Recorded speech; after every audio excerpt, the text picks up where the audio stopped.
Have you ever thought you knew someone inside and out? You'd built a life, a future, a forever with them? Mark did. When Sarah were the couple everyone looked up to, high school sweethearts, married for 10 years with 2 beautiful kids. Their life was a picture-perfect postcard of happiness. Mark adored Sarah. To him, she was the sun, moon, and stars. He'd come home from his long shifts as a paramedic, tired, but always with a smile, just happy to see her and the kids. He worked extra hours to give them everything he never had, believing their love was the one constant in a chaotic world.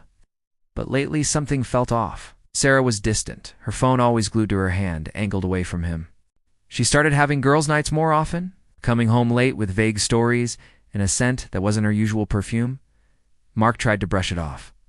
Trust, he told himself, is the foundation of everything. He didn't want to be the suspicious husband. He loved her too much for that. But the little seeds of doubt had been planted, and they were starting to sprout in the dark corners of his mind. The breaking point came on their anniversary. Mark had planned a surprise. He left work early, picked up her favorite flowers, and a necklace he'd been saving for months to buy. He imagined the look on her face, the joy in her eyes. As he pulled into the driveway, he saw a car he didn't recognize parked just down the street. A strange feeling washed over him, a cold dread that had nothing to do with the evening chill. He walked quietly to the front door, turning the key as silently as he could. The house was quiet, too quiet.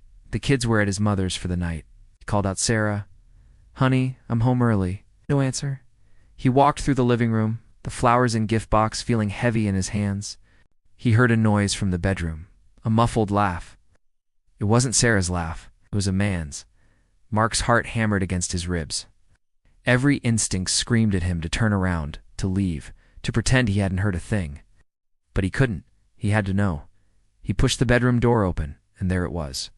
His perfect world, his forever, shattered into a million pieces. Sarah was there, not alone, and the man with her was Mark's own best friend, his partner at work, the man who had been the best man at their wedding. The silence that followed was deafening. The flowers dropped from Mark's hand, petals scattering across the floor like broken promises. His face went pale, a mask of shock and guilt. His best friend couldn't even look him in the eye. In that single devastating moment, Mark's life split into a before and an after. The before was a beautiful lie. After was a raw, painful truth he now had to live with. It's a story about how the deepest betrayals often come from those we hold closest.